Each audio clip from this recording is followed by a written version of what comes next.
Welcome back to The Chosen Life. I'm your host, The Chosen Lawyer. Today, you are in for a treat. We are meeting a woman who I call the one-stop shop for mental health. She's one of the original co-founders of a little something called Moksha Modo Yoga. Our good friend, Natalia Brajak. Natalia, welcome to our show. Thank you, Jonathan. Thanks for having me today. I gotta ask you, now you're saying Croatian, your last name, to pronounce it. I would butcher it so badly, so please, how do you pronounce your last name? Technically, Brajak. Brajak. Yes. Okay. Yeah. And you're saying that people also call you Nat as well? Yes. Well, you're friends, and we'd like to become your friends, obviously. Absolutely. You're in. Wonderful. So first, I have to let people know how this episode was born. And it's amazing, there's always a story as far as when somebody comes on the show and how I know them or how I met them and how, it all comes together. When you and I connected, it was really through social media. I believe it was LinkedIn, if I'm not mistaken. Yeah. And I had manifested to the universe, I want to have an episode to bring people part of my love, part of who my identity is. And that's yoga, mindfulness, meditation. I call it the spiritual world. I said, we have to make one episode. We have to do it very soon. And we have to bring that message because I can tell you from my personal experience, yoga meditation changed my life. Like we would not be sitting here in this studio. This would not be going on if not for my decision to bring yoga and meditation into my existence. And all of a sudden we connect, we're talking on there. And then I always thought there was two founders originally of Moksha. I realized that there were three. And I said, wow. And then I read your resume and I said, yes, please. Can you please come on? And you were only so gracious to say yes. So I know it was a long drive in. We're going to make it worth it. But thank you so much for sparing your time because that's your most precious commodity. Yeah, for sure. It's, I'm from Toronto, so it's nice to have the odd drive in too. So thank you for having me again. And you're based out of Guelph, is it? I'm in Guelph now. Yes. Yeah. How long have you been in Guelph for now? 11 years. Amazing. Miss Toronto at all? Yeah. The hustle and bustle? Not sometimes. I miss more just the cultural opportunities and, art and all of the things that a big city affords. It's amazing though, Guelph, how much, I was there not too long ago. It's not the Guelph that I knew 20 years ago. Like Guelph has grown by leaps and bounds. What brought you to Guelph after being all that time in Toronto? Well, after leaving Moksha and selling my studio, which was at Yonge and St. Clair, I had a plan to build a retreat center. So I bought almost 100 acres outside of Rockwood. And then different things in life happened and it wasn't really meant to be. So I had the land for a few years. And I was already living there with my son in Guelph. And so I decided to stay. It's a good place to raise a child. Amazing. And life is good in Guelph. Yeah, it's good. Yeah, I have a great community there. Amazing. I do want to talk about the Moksha part in the yoga studio. We will get to that, I promise. But there's a few items I wanted to cover off. One of the things I mentioned to you was I'm amazed at how many hats you actually wear. Okay. So in my mind, when I'm seeing your resume, the best way of saying it, most people would do one of those items, maybe two. And it would take them a lifetime and they still would not, quote unquote, master it. For you, I can see your motivation. It wasn't enough. I want to get into many different areas and help people in so many different ways. Was yoga the foundation of all this existence? Was that what carried you through? Yes. And what brought you to, so if yoga is the starting point, everybody I know has their yoga journey, right? What was your yoga journey? How did you first get introduced to the beautifulness of yoga, and how did you know that was going to be part of your career, your existence? Okay, well, it's a fun story. So I was living on my own in downtown Toronto, and I had finished university, and I was working at Canada Trust before it merged with TD, so I was still with Canada Trust, and didn't really want to stay in banking. Wasn't really my thing, but I didn't know what it was yet. And I was active, I was like riding my bike down Bay Street to work every day, and I wouldn't do that nowadays, but back then I did. And so I had a good friend who one day said, you have to come and try this yoga class that I do. And I was like, nah, no thanks. Not for me. And it was Bikram Yoga. It was hot Bikram Yoga. And do you remember which studio? Yeah, the little place at Spadina and Bloor. Oh, right. Sasha Shkolnikov, if I can say his name. He had that little kind of like word of mouth studio, wasn't super known. And so I went to this class, and it totally kicked my butt, like totally. And was it a 60? Was it 90? Do you remember? It was I think they were all 90s at the time. Okay. This was 90 minutes. And the posture where you stand on one leg and you stretch the other one out straight. I was watching other people in the class do it in the corner of my eye and through the mirror. And I was like, yeah, well, my legs are too long for my arms. That was what I rationalized in my head. And then I was like, but that's a challenge. I'm like, if that's actually possible for me, I'm coming. And that was it. I was coming regularly after that. And for just people understand what to you was a regular practice at that point, was that 2 times a week, 3 times a week, every day? Like what? Like 5 to 6 days a week. So pretty much daily. Wow. Okay. Yeah. Amazing. And, to me, there's a separation in my mind from student to instructor to yoga studio owner. Mm-hmm. There's a mental shift that you have to accept, or you're saying, I want to do this. I know a lot of people that take the instructional teaching, but they're saying it's to further my own practice, but I don't want to actually teach myself. How long did you teach for, did you practice for before you decided, okay, I want to go to the next level, I want to teach this? 2 years. Also fairly quickly. Mm-hmm. Okay. And then where did you go for teacher instruction? How did that work? I went to Bikram's studio on La Cienega, the old studio, when he was still kind of less than 50 people in a training. So it was early 1999. And he and his the wife, real McCoy, when the stuff McCoy. We saw in those Netflix movies and shows, the real McCoy, you were the old stuff, yeah. Wow. Which, it was a really interesting and wow kind of time for me, being in my late 20s and being in LA for 2 months and just doing something that felt so different at the time. Now, at the time, was it filled with movie stars? Did he pull up in Rolls Royces and Bentleys? Like, what was the atmosphere like at the time there?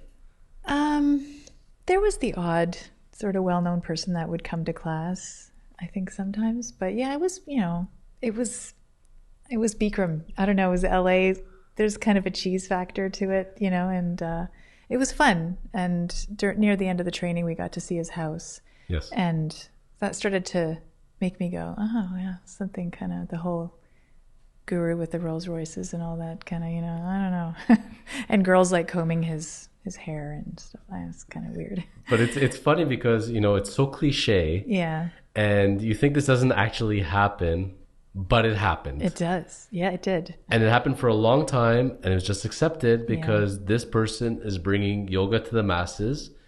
And one of the things that breaks my heart when you think about it is how beautiful yoga is, how many lives it can touch and affect. But then, when you're seeing that part of it, it can sully it, I guess. And I always warn people, even if somebody else strayed or did something wrong, don't blame the whole yoga society for it, because, most people come in with good intentions to help others. Exactly. And I looking back, having hindsight, I think that a lot of, I can't speak for young men, but I know for me as a young woman, and I saw other young women interacting with someone that on some levels, unconscious to them, they were fulfilling some kind of missing father role or something like that. Getting some approval from like the teacher was a big deal. And, just having somebody approve of you in some way makes you want to just please them. And so there was a lot of please the guru thing happening. And that I didn't like playing into that. So I didn't participate in certain things, but I saw other people kind of going down that rabbit hole. So to go through Bikram teacher training at the time, how long was that process in LA to get certified? And then where did it roll from there? So it was a 2-month training, very intensive. Like some days were 2-month consecutive? Mm-hmm. Wow. Yeah, okay. Yeah. So I lived there. And we did 2 classes a day, except on Sunday. And then we sometimes had like 12, 14-hour days, long days where he would lecture into the night and we're falling asleep on the carpet. And, Yeah, it was long days. Sounding a little cultish, but I guess Yeah. again that was the vibe of it. That was the vibe. But Yeah. I've read stories of other Bikram instructors and talking about that once you experience it and you create this sisterhood, brotherhood, that you want to be in this world, and that's the way it's done. Yeah, exactly. So then you're all freshly graduated after 2 months, excitement in the air. What was the path from there? Open a studio. So not to go work in a studio? Well, that was the stepping stone, but I knew that I wanted to have my own studio. Amazing. Okay. Yeah. So I taught for Sasha for a bit and started looking for a space. Almost right away? Yeah, like probably within a year or so.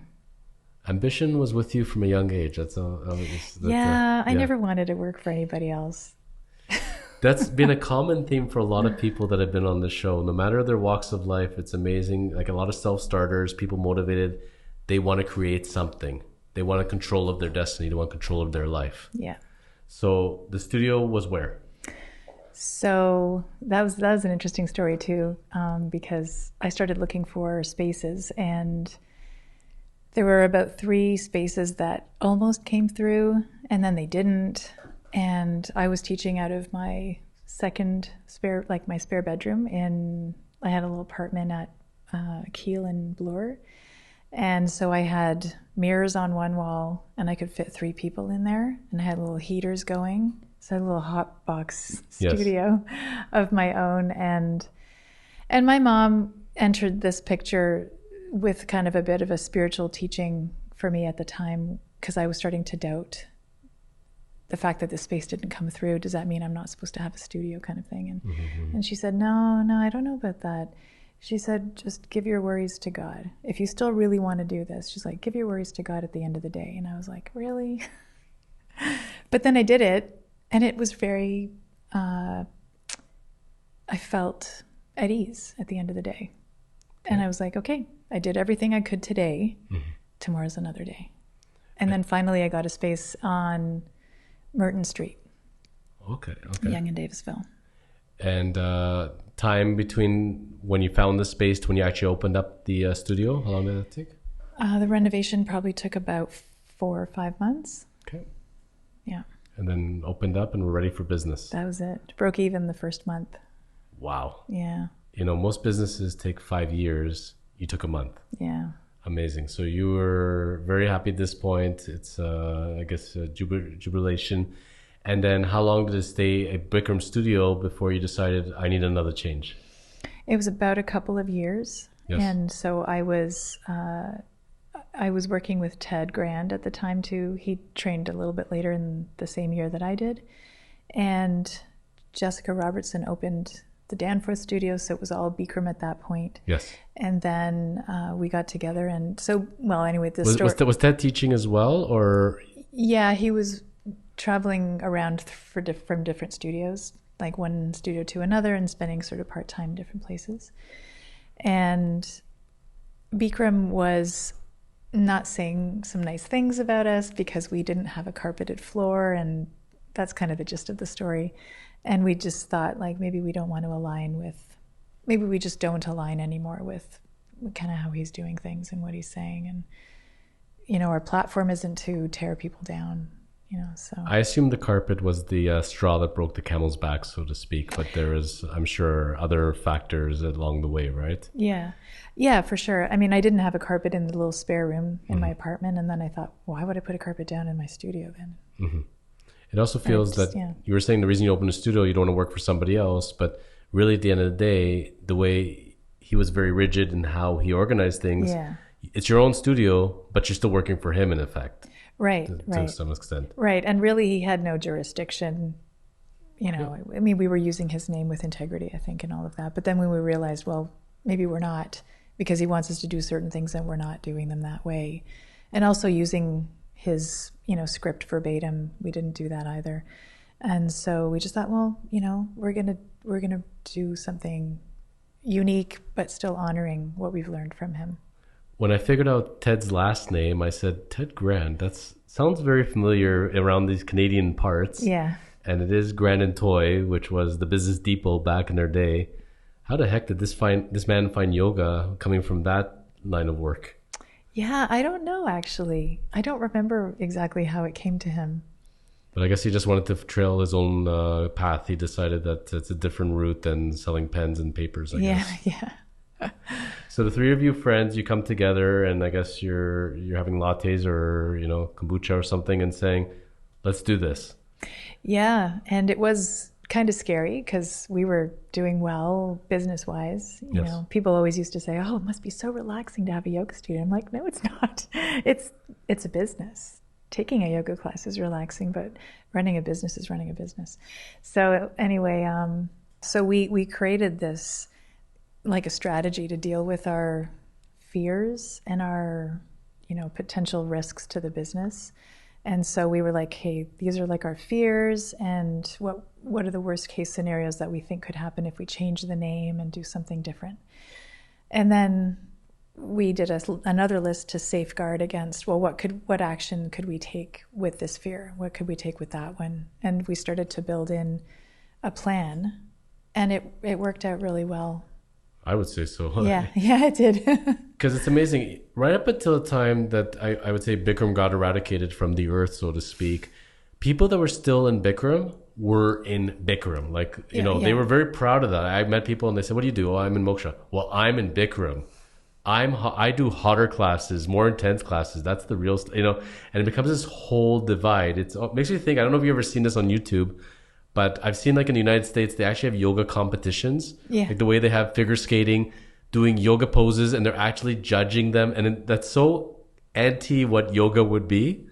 So that's where that made me start to think, when somebody compares their studio to somebody else's studio, and I'm doing a better yoga, more intense yoga, it's all yoga. It's all yoga. Let's run with it. And the fact that hot yoga was even seen as a genre, it's not. It's just yoga in a heated room. It's just yoga. Well, I can tell you my first experience ever was at a Moksha. A girlfriend at the time took me. It was the Woodbridge location while they still had it, and then became, I think, a hot yoga wellness. And she said to me, the only class I can find for us after work, it's going to be a 90-minute advanced class. I said, bring it on, sister. No problem. I'll do it. I died 45 minutes into it. I laid in Shavasana the rest of the 45 minutes. I'm like, you got to be joking me. I'm out of here. Never again. And then 6 months later, I went back, and then I was hooked. Yeah.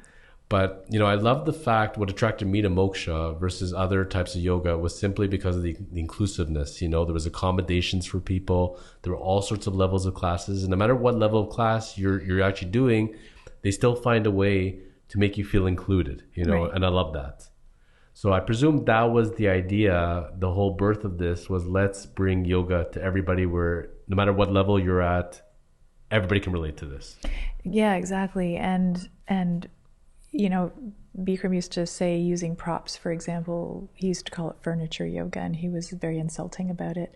And at the end, though. Yeah, well, it is. Yeah. At the end of the day, yoga is for everybody, and it should be. And it's about doing the posture as well as you can with the limitations that you experience, which could be, multitudinous. So.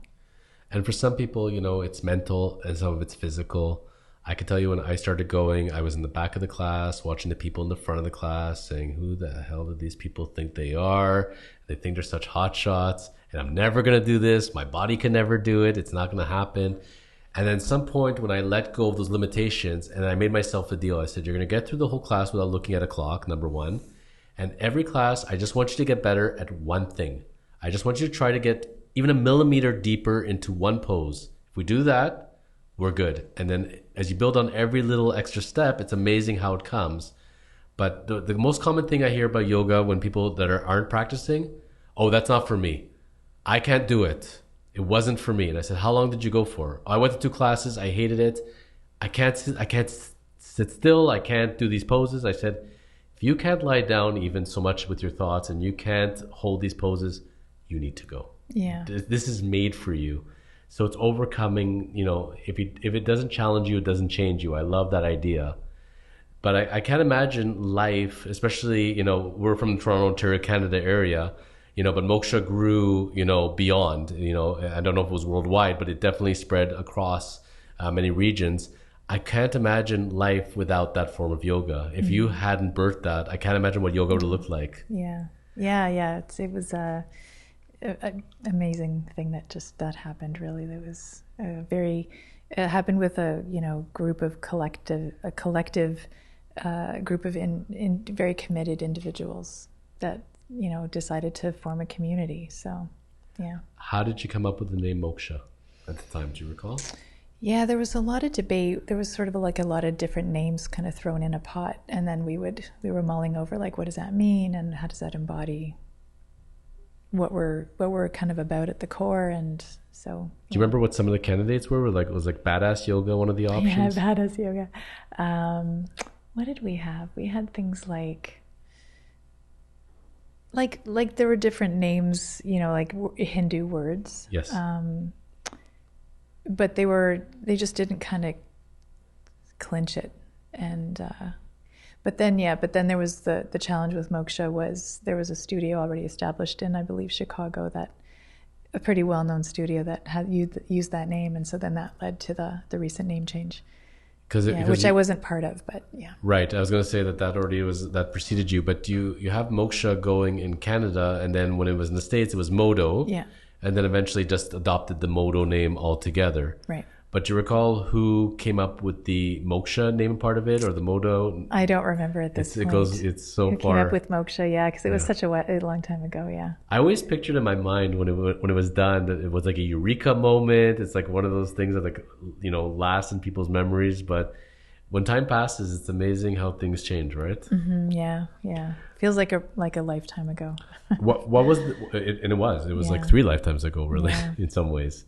What was the original plan from Bikram to go into Moksha? As far as, did you all have a plan as far as number of studios, where you wanted to head at that point? Not really. It was really organic.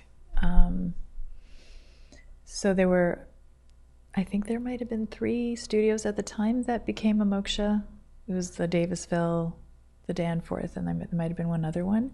And then little by little, like you said, some people were like, "No, I'm doing Bikram," and we didn't have those people. They didn't come back, yes. And that's fine. And so, over time, when we had a teacher who was teaching for a while, and we started doing our own teacher training, I'd like to open a studio now. Okay, well, and we sort of just followed this model of like what felt kind of right. What's the respectable distance to be away from another studio, so that there's still a pool of people that can support a studio, and people don't have to travel too far, but then we're not oversaturating. And so we started to kind of really plan out like, well, how far do they need to be from each other, also based on population and things like that. And so it was really organic. And then we just had like a sort of a loose system where someone would run it by us, an idea, and we'd say, well, it'd be great if there was one in this area. Are you willing to go there? And some people would start them in a different city, and then it started to grow from there. I was amazed at how it exploded. I came into the picture, first class was 2000 and I'd like to say now 2009, and then I slowly built up into it from there. But when I came into the Moksha world, like it was, I'm not gonna say it was Bikram, but it was definitely like we called each other Mokshis. Yeah. And they were a tight group, and there was the international pass where you can pay the one time for the year and you go to any Moksha you want. And I did that for a few years, and every weekend I'm like, which Moksha do I want to go today? I want to go to Hamilton. I want to go here. I want to go there. And it was so cool to know you're doing a Moksha class, but it's a different vibe in each studio. It's different instructors, and it was a ton of fun. Yeah, I remember those days. Yeah. And your path, I was mystified, as I was reading through, and I was thinking to myself, I have to ask her, when you make the decision to come to yoga, then you make the decision, I'm going to learn and I'm going to teach this. Then I want to open up a studio. Then I'm going to open up a brand. And that's your baby. I mean, really, right? You eat, breathe, and sleep this living creature, which becomes its own entity, essentially, right? How do you walk away at that point? Like, how hard was that decision? I mean, it was not easy, for sure. There were other things, and at the same time, there were other things pulling at my attention. I had my son in those later years, and So I had my son a bit later in life compared to many people, and I really was wanting to be a very hands-on full-time mom. Yes. And then the dream of having a retreat and, being in the country, and I wanted to homeschool, and there was a lot of other dreams that were, and then the psychotherapy, I started training as a psychotherapist. I guess it was 2006 or so. And so those things were kind of calling me from a distance, and It's a topic we actually covered, and we were talking before off air about the documentary series I'm doing, Chosen Journey. I bring on a former MLB pitcher, his name is Steve Carse, and we do a documentary about his life and his path, his journey from baseball player to baseball coach. And it's funny because we had this one clip and it was up on TikTok and it broke 500,000 views. Wow. It was the point where he made the decision that he was going to step away from coaching because he has a young son. He's about 11. And, it was time. It was in the winter time. And spring training was coming soon. And he's driving his son from school. And his son asks him, Dad, is it time for spring training yet? He goes, yes. And his son says, well, that means you're probably not going to be around this summer, are you? He goes, well, you know how it is now with coaching. And his son looked at him and said, I'm really going to miss you, Dad. Mm-hmm. And it was so real. Like I had to hold back the tears as he was saying it. And he talks about his family, he thinks about, and then he makes a decision. I'm gonna step away from the game right now, and I'm gonna focus on my family and other pursuits. And the commentary and debate all of a sudden that comes through is for a great father. I wish I could do that. People start talking about their own stories of how they changed their job, location. It invokes a lot of emotions within people, whether you're a single parent or you're a two-parent family, and making those hard choices. But sometimes they're not that hard because at the end of the day, when you're looking at that child that you brought into the world, they become priority number one. So it's funny you say that, and I think in my head, Moksha is your baby, the yoga studio, the franchise is your baby, but then the baby goes above that. Well, I was fortunate to live a really full and exciting and interesting life with the yoga studio, and I traveled a lot and I did a lot of really great things that meant a lot to me, and then becoming a mom after that was like icing on the cake. So, and it set me up, fortunately, to have the means to do that. So at the point when you say goodbye to Uptown and the new person is taking it over it, was it hard or was it an easy transition, do you think, at the time? Yeah, it was. I mean, it was a little hard. I had some, fear, I guess, like, is this the right thing? And I'm taking a big risk. But looking back, when you have a few decades on your life, you start to see your patterns a little more clearly. And I think I'm just a risk taker I'm not like a skydiving kind of risk taker, but I'll do certain things that some people might go, there's no security in that. How are you gonna, I don't know. But I know that things just work out in the end. Well, Steve, that's my mantra. Well, Steve and I were talking about it last night over text. It's funny enough we say this, and one of the things is that he sent me like a few mantras actually that he carries with him. And one of the things is there is no regrets in life. We made our decisions. Maybe we could have gone one direction this way, one direction that way, but if we made one change, everything else could have changed. And then we don't have those people in our lives and we're not doing what we're doing. So it all worked out at the end. Yeah, exactly. That's it. Yeah. And then we're smarter for it the next time. Yeah. So walk us through then, when the decision to transition from yoga, psychotherapy was next? Yeah. Yes. Part of the package, I would say. Not that it replaced yoga, but you added to your arsenal, so to speak, of mental health. Yeah. So I was drawn to. So I did Vipassana Meditation, probably like 2003 or so, and that was a big game changer for me too. Did you do that in Cookstown in Toronto, Ontario? They didn't have a center yet, so they were running it out of gypsy camps, and it was at a camp in Minden, like a scout camp or something in Minden, and really very, very rustic and like not particularly beautiful, but everyone was, of course, super kind, and I still had a roof and I had food and everything, and so got to experience that all that generosity and the teachings given freely without any expectation of me giving back, and that was really deep for me. I gotta tell you, I went to an open house for it, and they do have a center now. They centers all over. Yeah. And Vipassana is just, it's so attractive to me, the idea. 10 days, disconnected from the world, nobody's calling in your cell, no internet, no phone, and no talking. You don't have to listen to anybody, and you don't have to talk to anybody. You eat, you meditate, you sleep, the end. This is the life for me. Yeah. I've heard people running, crying, and screaming out of there that they cannot be alone with their thoughts. Yeah. That they like, and I'm serious, and I'm like tongue in cheek with it. But from a mental health standpoint, we could joke about. There are people that do that in shavasana before a yoga class, that they cannot be with their thoughts alone. They just can't deal with that. So if you can't sit there for 5 minutes before class, try doing it for 10 days. The people that I know that have gone through it are so mentally strong and speak so highly of it. Would you feel that's a life-changing event for you? Oh yeah, 100%. Yeah. And how do you feel you were different after you came out of that experience? Well, one really glaring thing that I came out with was 98% of what we say every day is really of no value. So, myself included. You mean the stuff that we're worrying about all the time is not a big deal? Yeah. Most of the time? Basically. Yeah. Okay. Yeah. I'll go with that. Yeah. Yeah. We really spend, I guess, to the point of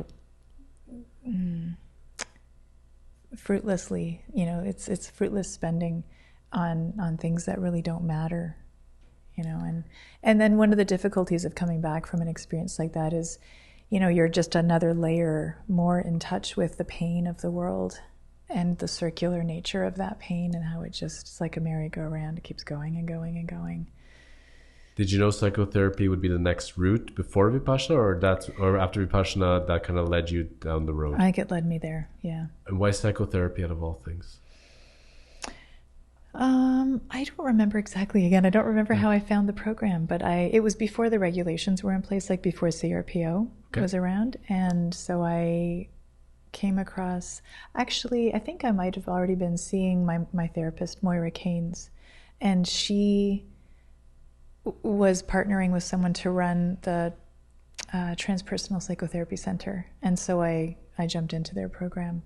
And it was like a 3-year group therapy structure, so Gestalt-based, and there was holotropic breathwork and all kinds of different things that we covered, and, altered states of consciousness, and, a lot of interesting sort of spiritual leaning into the work. And that was right up my alley, because deep down I'm still the little 5-year-old with the glasses and the buck teeth, wondering why doesn't everyone just get along? That's who I really am. A lot of us are reduced down to that 5-year-old that was innocent in the world, didn't ask for it, and our own insecurities. It's amazing how they come up and they carry with us as adults. Right. Yeah. But psychotherapy, when I don't know much about it, and when I hear the term, I'm thinking, do they put things on your body and shock you? Like, what are they doing? But this sounds a lot to me like mindfulness and living in the moment. Yeah, I would say so. It's really mindfulness about your patterns, your thoughts, compulsive behaviors, compulsive, things that are triggers, things that trigger you on an emotional level to respond in certain ways. So people sometimes say like, oh, I have a problem with anger. And, I like to work with the layer deeper than that. It's like, okay, so you have anger, but what is it about? And what's that about underneath that? Well, what does that mean about you? And that's not often where people go. It's so externalized. It's like, well, I don't like it when they do that or they do that. And then there's no stopping to go, well, why do I feel like that about that? There's no self-reflection. Yeah. Yeah, it's amazing. I read once a quote, and I've seen it many times since then. When you meet a person, if they trigger in you anger, you're not actually mad at that person. They're a mirror to you, and you're seeing the worst you in whatever sense. So for some reason, they're bringing something out of you, but it's not, most cases, it's them. It's actually you. Yeah, like I think the sort of an introductory principle that was put out in my training early on was, when someone triggers you, it's like a denied or a repressed part. So now, how does that fit into this word? I was fascinated with it. I haven't heard this one before. So you're going to need to walk me through this. Eldoa instructor. Oh, Eldoa. Yeah. So what the heck is it? And I can't even read these words. So first of all, what does Eldoa stand for, please? Okay. So this is going to jump back a little bit towards the yoga. So I feel like yoga is the warm-up to Eldoa. Yoga is the warm-up to Eldoa. Okay. And it is a French acronym. Okay. And when you translate it, it stands for Longitudinal Osteoarticular Decoaptation Stretches. Huh? Please tell me more. So it's created by Guy Voyer, who's a French osteopath. And most people that are studying osteopathy, maybe everybody would know Guy Voyer, I think. And so Eldoa is, there's an Eldoa posture for every joint in the body. So there's 6 levels of training. I've done 3, which covers, shoulders, sternum, spine, and hips. And then the other levels of training from 4 to 6 go more into like cranial bones and a lot more specific. So people can, get a lot of very specific kind of work for traumatic injuries and things like that. So I did that. I started training in that in 2017. And you're still doing it to this day? I still do it privately with people. I've been thinking about starting a class somewhere, but I had a little studio in Guelph that I opened before the pandemic, and then I had to close it down, unfortunately. Yeah. Heard that story a couple of times, unfortunately. Yeah. It's such a shame. So many great studios were lost to us during this time. It breaks my heart. That being said, Eldoa, somebody listening to this now, who is the candidate to take an Eldoa class? So mostly anybody. I would say like there's some contraindications. With pregnancy, you're only allowed to do certain sections of the spine. And if you've had certain kinds of surgery or injury, you're supposed to work kind of around. But, they make the Eldoa accessible. So it's really a way of putting your fascial system, which is an interconnected web, right, in your body. Yes. And you put the fascia into tension, and the way that you put it into tension in a certain way targets that specific joint that you're working on, and it strengthens the muscles right at the joint. It's not what yoga does, actually. So when you have an Eldoa practice, you're sore in a totally different way. And then you get all this more freedom of movement and ease. So yeah, it's pretty amazing. So it's not necessarily meant to heal injuries. It's to really deepen a yoga practice or deepen one's body, I guess. I would say that it works for people post surgery because like fascia can get gummy and stiff and with scar tissue, and so then that starts to kind of pull. Something that's pulling in one place is going to pull. We have all these rotations and little things that we do, compensations we're not really aware of, and yoga classes are so big. Usually, teachers are not well enough trained to be able to see those kinds of things, right, much less correct them in the time that they have. So Eldoa classes are very small, and the positioning is very precise. I think that's very neat. I'd never heard the term before, and I it's funny because you think of yourself as you get into a yoga practice. I'm so spiritual. I'm getting to the spiritual world now. I'm learning a little bit of meditation, but there's so many different outlets. Like the more you learn, the more you realize you don't know anything. Like there's so many ways to go about it.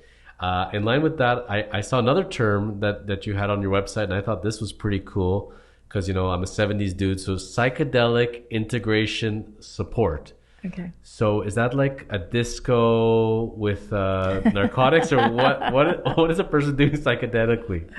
So if someone has taken plant medicines like psilocybin or ayahuasca or LSD or something like that, ketamine, and they have some kind of experience that they can't really explain or they're curious about a trip. Yes.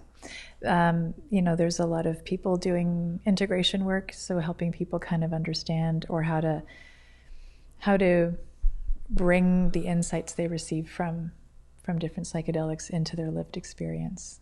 And so if someone has done something, we can talk about it, or if they're planning to do it, I can help support them around that. So this is more like counseling, not actually the experience itself. Yeah, because I mean, right now it's those kinds of things are in trials and research at the moment. There's so much talk of ayahuasca, and there's so much debate just alone within the yoga community, people pro, people against, and the people that are running it, and there's so much misinformation, and there's a lot of trust involved with it. I've seen people on all sorts of sides of the camp of it. Do you have a feeling one way or the other about it? I don't really get into the conversation too deeply, so to speak. I've been journeying with ayahuasca since 2005. So okay. I've done it many times, and it's part of my personal practice. Okay. So I would say, like, for me, psychotherapy, yoga, and, meditation and ayahuasca are like kind of the pillars for me around self-care. And so I can see, as far as counseling from it, if you've experienced it yourself, it's so much easier to discuss it, right? Because you are and have been in that world. Yeah. What was the decision to do ayahuasca for the first time? What was it with friends, or was it something that you thought for a while? What was your journey like? Well, it's funny. I read, so 2 years maybe 2 years before, Sting put out his autobiography. And if you read Sting's autobiography, he starts the first chapter, he describes his first ayahuasca experience with his wife in the 80s. Everything always comes back to Sting. I know, right? It really does. Everything is built around this man. And then I always see this picture of him doing a headstand in an airplane, but anyways. He's a pretty fascinating guy. So I've always had a thing with Sting, and so I read his autobiography, and then I'm reading this chapter, and I'm like, what is he talking about? And he's describing the experience and how he's revisiting childhood traumas and his family and all these things. And then so fast forward 2 years later, I got an invitation from a friend I met through yoga. Yep.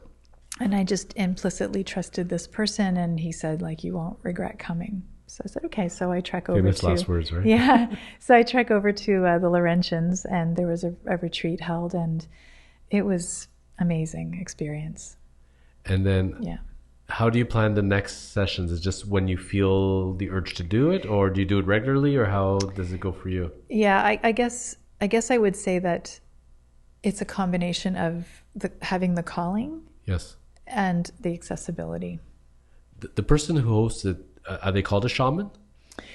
So the person I work with doesn't call himself a shaman. Okay. I call him a musical shaman. He facilitates by holding the space musically. Okay. And he's been, at this point, I think over 45 years doing this. So he's he's still walking upright? Yeah. He's an amazing man.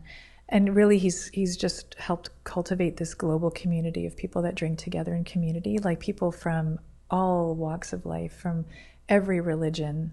Like, I met the best people from Israel, for example. Like, I named my son a Hebrew name because there was just so many people from Israel in that circle. And is his first name Sunshine by any chance? With the S. Oh, my son? No, the. Oh no, it's Karaoke. Okay. His name's Karaoke. So my son his name is Shai, and. Well, that was close. Yeah, I know. I had a T-shirt made for him when he was little, and it said sun-shai and then -ne. So sunshine, yeah. Because when you're talking about that he's musical, and I know a guy that he goes by the name Sunshine, okay. And I thought maybe that was him, but no. Oh, yeah, no, I'm not aware of him, no. No, and your first session, was that like in the jungles of Costa Rica, or was it local? It was in the Laurentians in Quebec. Okay. Yeah, so he came up from Brazil, and people over in Quebec organized it, and away we went. And so then I went to Brazil a few times after that, and just over the years it was kind of an organic journey. From what you recall, the first time you do ayahuasca, do you recall how long it took to kick in, how long the trip was? Do you recall any of that? From my first time? Yes. Oh, for me, it was like within minutes. It was within minutes, and it was a very strong experience for me. And at one point I was lying on the floor, and then it dawned on me that, oh, that's what Sting was talking about. That's what I'm doing right now.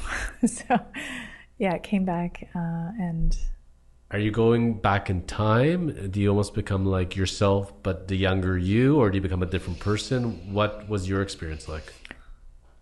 Yeah, I had a lot of visions.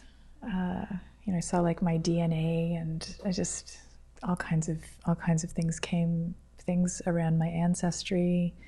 Visited relationships, seeing things from different perspectives, seeing myself from a different perspective, almost from like a higher self perspective.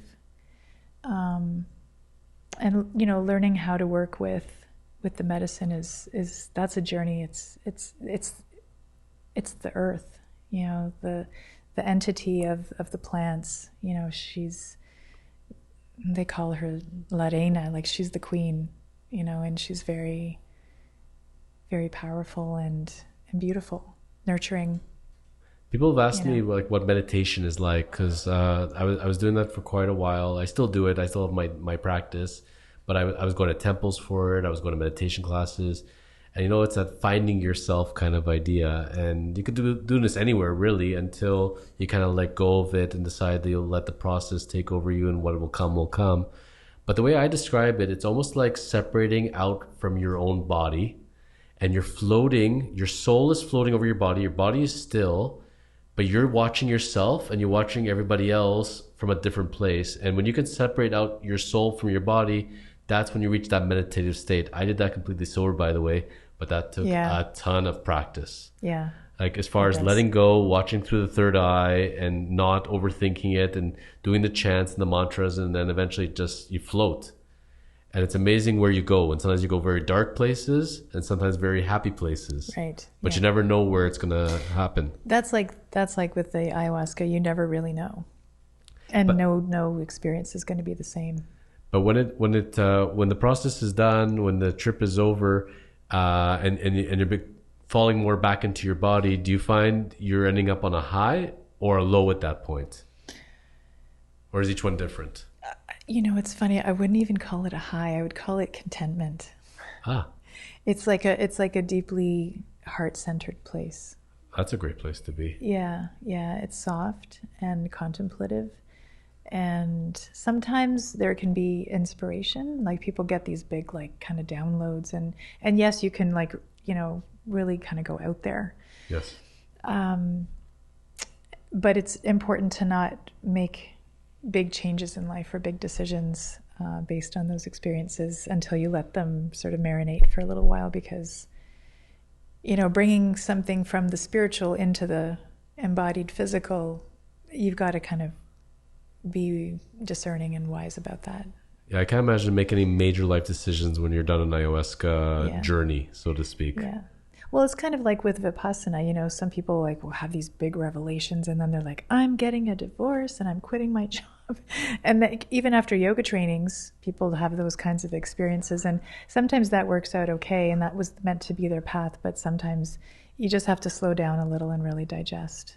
It's funny, I was at one point going daily. I did the near daily practice like you did, and then I just started going every day. Yeah. And then it didn't matter if I was in an airport, going to the hotel, if I'm on vacation, I'm going to find a way to get my daily practice in. And I made it up to 395 days in a row. Wow. And I went knowing I'm going to figure something out. I know that eventually it's going to hit me. I don't know exactly, but I know not really content with the way things are, and I'm going to keep practicing, and I'm going to keep being out there and be alone in my thoughts, and eventually I'm going to kind of figure this out. And what I kind of figured out for myself was I'm not enjoying this life right now. I'm going through the motions. I'm trying to make everybody else happy, but I'm not happy. I'm in a dead-end relationship, and I'm in a dead-end job, and like this sucks, and I don't like feeling like this at all.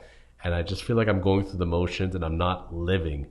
And that scared me. And I started bawling my eyes out. I remember before a class started, because I said, I'm not afraid to die. I'm afraid I'm not living.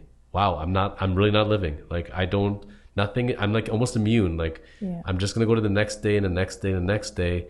And I made a decision at that point for myself. And you're saying that I'm thinking about it, but it was like And for me, I didn't go and do it the next day, but that realization hit me at that point. And then the more time went along, I started making the plan and everything else. And I'm so thankful, because if I hadn't gone and thought of that and put that plan into motion, I could have kept doing what I was doing and maybe had that realization 30 years later. Yeah. And it's like, wow.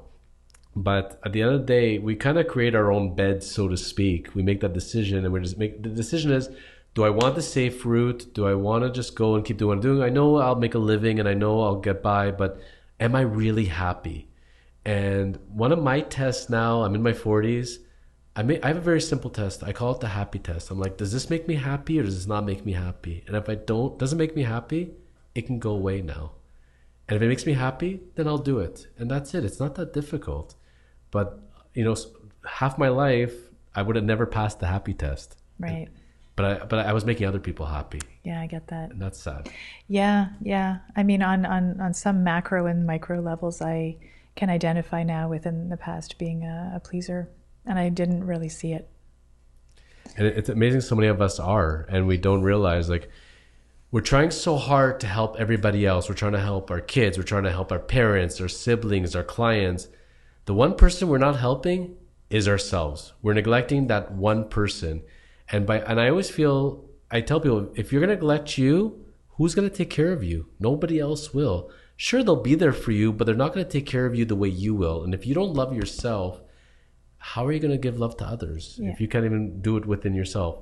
And I think that's a very good segue to the other. It's funny, all these areas, transformation therapy. So am I on the plane and all as far as transformation therapy and what that's about?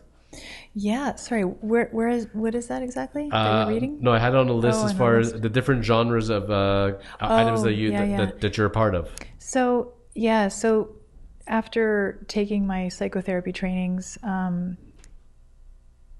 was always deepening my process and my own learning, and always be aware of a therapist who isn't doing their own work, for sure. So I had to excavate some deeper things and came across a way of working with ways that facilitated people doing deep release work, like emotional release work. And so I did it with myself first, and then incorporated into my practice.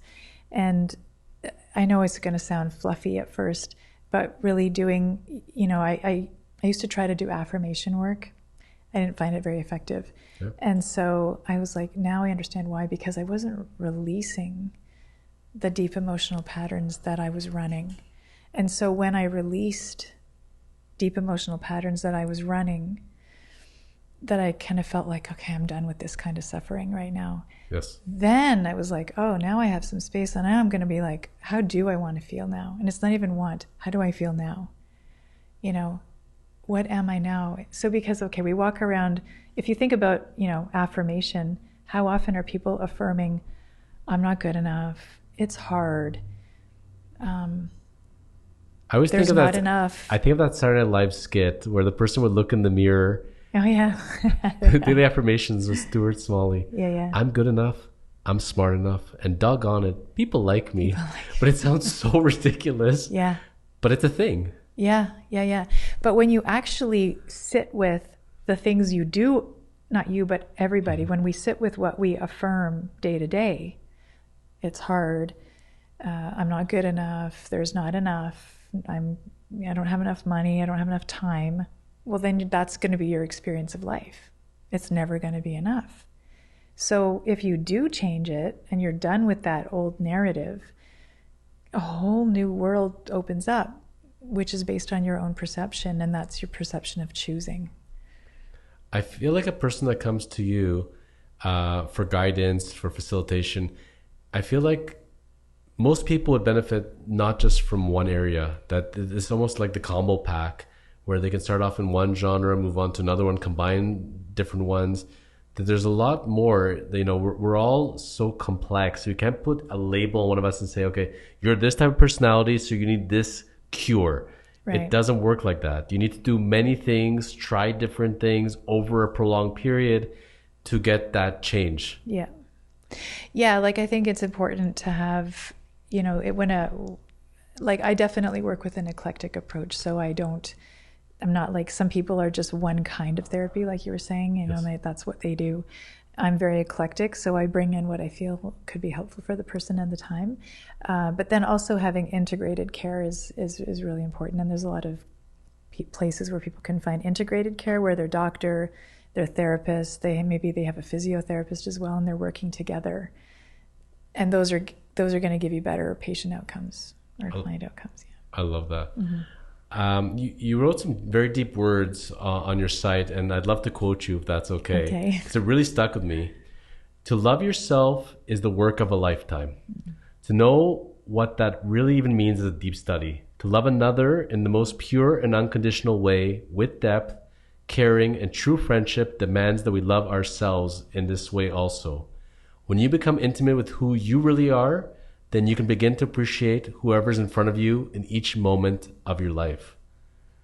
That is so powerful, because in everything we've discussed today, bringing it up to full circle, I think this all comes down to so many people just don't love themselves. They don't want to put the work into their thoughts and who they are. And let's help others. Let's distract ourselves with whatever means we can, but let's not work on us. And by not working on us, and we can't make ourselves the best that we are, how are we going to help others really at the end of the day? Yeah. Powerful question for sure. In my mind, I mean, with so many people you've worked, we're going to blame our parents, you know, inevitably, which they'll say it's our fault, but it is your fault, you know, there's a lot of them in truth, because a lot of it starts from the upbringing at the end of the day, and that molds the children to who they are. And it's, you know, it's a whole genetics versus environment debate. And I was having also the debate with Steve last. It's funny, we're baseball talk, but we get into these very deep subject matters. But so much environment is different. I told him, look, if I picked you up as a baby and I put you in a jungle with baboons, and you grew up as a baboon, you'd be a different person than who you are today. That's just the way it is, versus where you grew up in New York City. Mm-hmm. So there's so much to environment at the end of the day. But it's amazing, you know, most children, I think, are born with purity. But with their experiences, their environment, they carry that. And there's this common word, trauma. Mm-hmm. It's a word that, you know, was very taboo and we would not go there. But now, you know, thank goodness therapy is more acceptable, people working on themselves. And in my estimation, and from the people that really love themselves and take care of themselves, they'll openly admit, I'm dealing with my trauma. Mm-hmm. I'm trying to heal myself. I hear those terms a lot. And to be able to do that, then I can make it to my next levels. Those words, how much does that resonate with you? Yeah, 100%. Yeah, I mean, what just comes to mind when you say that is, you know, at the end of the day, families are, and I'm not bashing families in any way, but families are foundationally dysfunctional, you know, because we all like have traumas. And so then people come together, they have children, they have unresolved trauma, so then they're going to parent from that place. And then the trauma happens early in life for those children, and then they have to work out their stuff, and it just kind of keeps going, right? And so when it seems to be, there's a shift happening now where, you know, younger people are kind of going, I don't know if I want to do it the old way. I don't know if I want to just sort of jump in and feel pressured to have a family. Like maybe I want to do some work on myself so that I bring more consciousness to the partner I choose, bring more consciousness to how I raise my children. And it doesn't mean like you're going to be perfect. It just means like that you're more aware of your unconscious stuff, that it's been brought to the conscious, so that, you know, you don't suddenly realize when your kid's 5, it's triggering the stuff that you experienced when you were 5, and then you've become your parent with them. You know what I mean? That's kind of, you can avoid some of that. It's such a different day today, like in the year 2022 versus 1970, as far as people, how they identify themselves from a gender or non-gender, what couples look like, what families look like. And, you know, what was taboo so many years ago now is becoming more to the forefront, and people are accepting and accommodating to that people have different needs and people feel different within who they are, and that they're able to grow this way. But for somebody that, is in the 70s mentality, it has to be a mom, dad, 2.5 kids. That's what it is. And if it's not, you're weird and you're wrong. That's a hard pill to swallow. And that's, and how many people had to closet that and how many had to shelter that and live your life as a lie, be able to embrace people for who they are, but even if you are that mom and dad and 2.5 kids, and to the surface, oh, this is the most perfect family, they have a beautiful big house and they got 2 beautiful cars. They take 3 vacations a year. Doesn't make them perfect. You never know what's going on in their minds. Yeah. And when we talk about the parenting, standpoint, I talk about this with a lot with other parents. It seems like there's one of 2 choices. Either you're going to continue the path of what you were taught. This is the way it was when I was growing up, so we're just going to carry that forward. Or for a lot of us, we want to be the parents that we never had.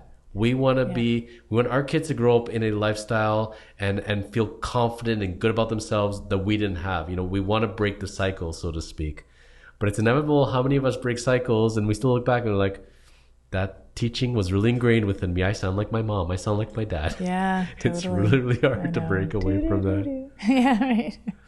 But that's where, between so many different therapies and different choices, what people can do, they can break it just by, I always say, try something, speak to friends, ask around, take your journey. You can choose to go to therapy. You can choose to take a yoga class. You can go to a Buddhist temple. Do whatever you got to do, but do something. Anything you're doing is a start. And it's amazing how one snowballs to the next. Yeah, everything leads you to the next thing. Yeah, exactly. So if you could send a word of positivity or a message to the world today of where we're at today and where we're going, what would you like to say to the world? I'd like to say that